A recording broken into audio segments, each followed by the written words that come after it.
The cargo hold of the Wandering Star was supposed to be empty. Finch had checked the manifest 3 times before departing from Station Kepler 442. No passengers, no livestock, just standard supply crates bound for the mining colonies in the outer reaches. Yet here he stood, staring at 2 pairs of luminescent purple eyes blinking up at him from behind a stack of protein rations.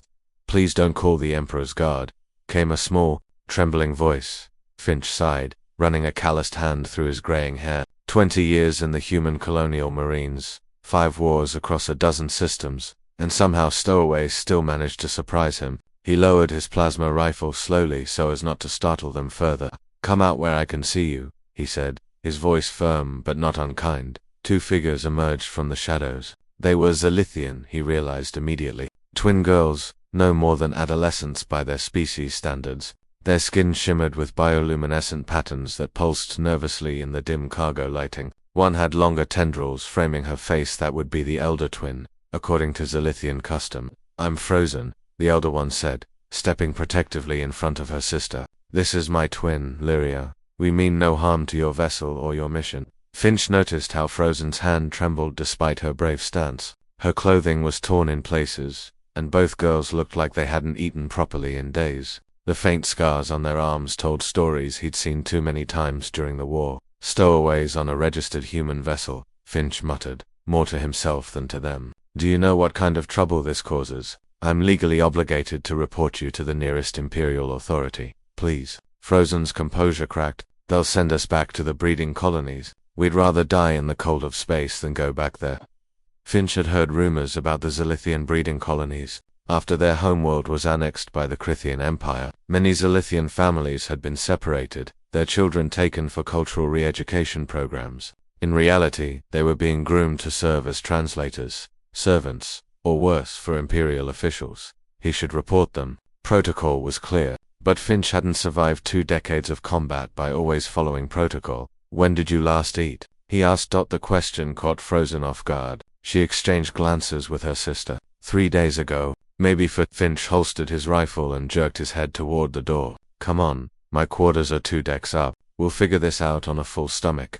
The twins hesitated, uncertainty written across their features. Lyria whispered something in her native tongue, and Frozen responded quietly before turning back to Finch. "Why would you help us? Humans and Zilithians fought on opposite sides during the Confluence War."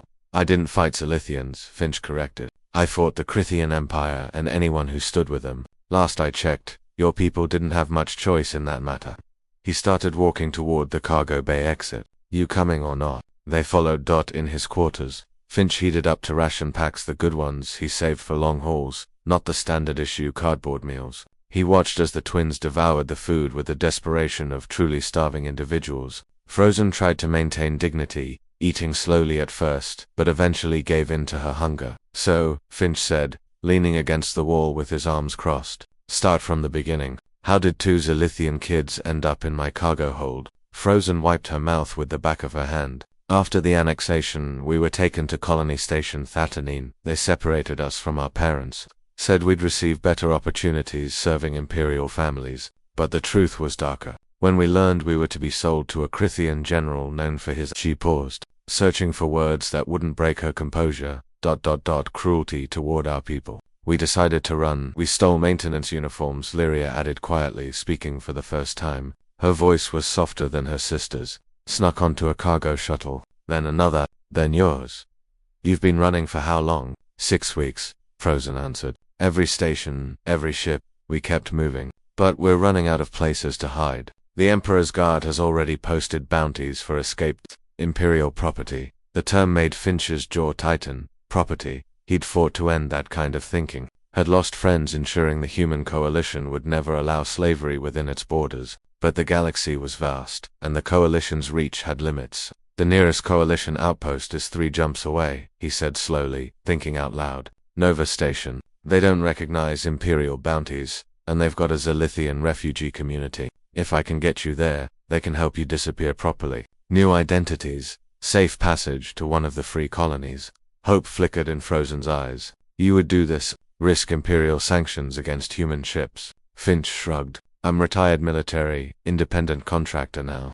I choose my own risks." I met her gaze steadily. Besides, I didn't spend 20 years fighting tyranny just to hand scared kids back to tyrants. The Emperor's Guard will question you if they discover we were on your ship, Frozen warned. They're relentless. A grim smile crossed Finch's weathered face. Let them come. I've dealt with worse than Imperial Guard thugs. He pushed off from the wall. You two will stay in the spare cabin. Don't go wandering the ship when we dock for refueling station. Cameras are everywhere. In 3 weeks you'll be free citizens of the Coalition. Sound good? Frozen stood, her sister following suit. The Zilithian girl stepped forward and performed a traditional gesture of gratitude, pressing her palms together and bowing her head. We are in your debt, Finch of the Human Coalition. Our lives are yours. Your lives are your own, Finch corrected gently. That's the whole point.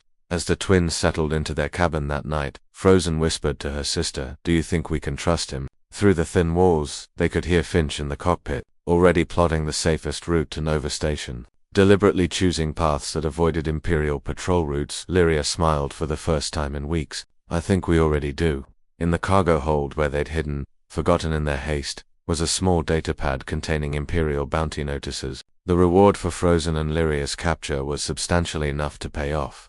Finch's ship 3 times over, he'd seen it when he first discovered them. He'd made his choice anyway. Some prices, a human veteran knew, were too high to ever be worth paying.